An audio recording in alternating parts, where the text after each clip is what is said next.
ज्यावेळेस मी तुम्हाला भेटल्यानंतर मला असं वाटतं दुसऱ्या तिसऱ्या भेटीनंतरच तुम्ही मला इन्व्हाइट केलं BNI साठी.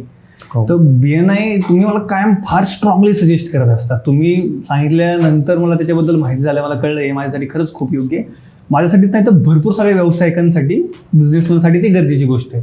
तर तुम्हाला इंट्रोडक्शन कसं झालं BNIचं, तिथं का गेलं पाहिजे माणसांनी, त्याबद्दल एक सांगा. आता मी तुला एक सांगतो. मी तुला आधीच सांगितलं की मी 15 वर्ष मी जॉब केलेला आहे, बरोबर. आता काय होतं ना, जो माणूस जॉबमध्ये असतो ना 15 वर्ष, तो समाजापासून, नेटवर्कपासून आहे ना अलिप्त झालेला असतो, बरोबर.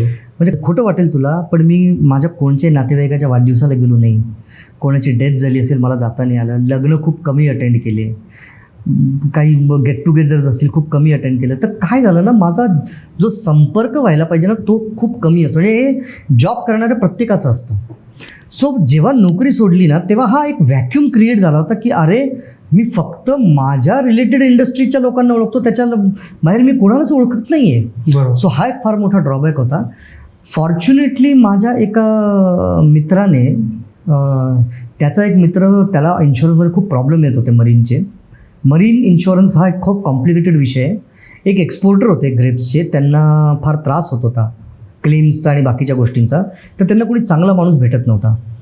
तर त्या मित्राने माझं नाव सजेस्ट केलं त्यांना आणि आमच्या गोष्टी झाल्या. मी सगळ्या गोष्टी 3-4 महिने व्यवस्थित डील झाला. त्यांना माझा स्वभाव आवडला. आम्ही भेटलो नाही एकमेकांना, काही नाही. पण तो माणूस मला म्हणाला, यार संदीप म्हणे मी इतक्या वर्षाहून बिझनेस करतो पण मग इन्शुरन्सचा त्रास माझा कधीच संपला नव्हता. तू भेटला आणि 3 महिन्यात माझं सगळं काही टेन्शनच दूर झालं म्हणे. मला तुला भेटायला यायचं म्हणे. तो माणूस मला स्वतः भेटायला आला.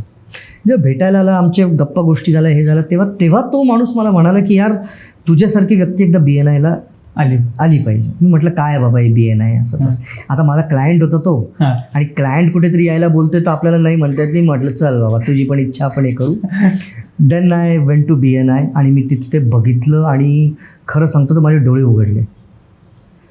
BNI, आणि त्या क्षणी ठरवलं की मला जॉईन करायचं.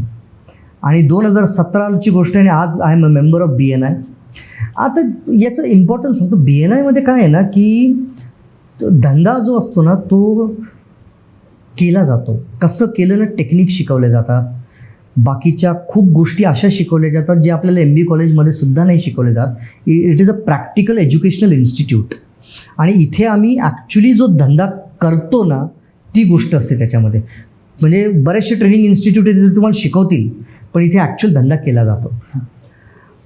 माझं नेटवर्क इतकं प्रचंड वाढलेलं आहे BNIमुळे. आणि मी सगळ्यांना सांगतो, जो माणूस नोकरी सोडून बिझनेसमध्ये येणार असेल किंवा 25व्या वर्षीसुद्धा बिझनेस जर चालू करायचा असेल ना, ही शुड मॅन्डेटरीली जॉईन BNI. BNIमध्ये वेगवेगळ्या क्षेत्रातले सगळे आंतरप्रेन्युअर लोक एकत्र येतात आणि आम्ही एकमेकांना हेल्प करतो रेफरन्स जनरेट करायला. म्हणजे मलासुद्धा बरेच रेफरन्स दिले जातात BNIमधून आणि त्या रेफरलची किंमत असते 10 आणि 20 लाख रुपयाचा प्रीमियम. हे लक्षात घे. म्हणजे मी सुद्धा बऱ्याच गोष्टींमध्ये हे रेफरन्स देतो. सो तिथे एकमेकांना मदत खूप छान पद्धतीने केली जाते. आणि मी सांगण्यापेक्षा आहे ना, माझं फक्त जर कोणी ऐकत असेल आणि माझं जर त्यांना पटलं असेल ना माझं हे, तर मी म्हणतो एकदा BNIच्या मीटिंगला व्हिजिटर बनून जा, स्वतः अनुभवा आणि तुमची इच्छा झाली तर जॉईन करा.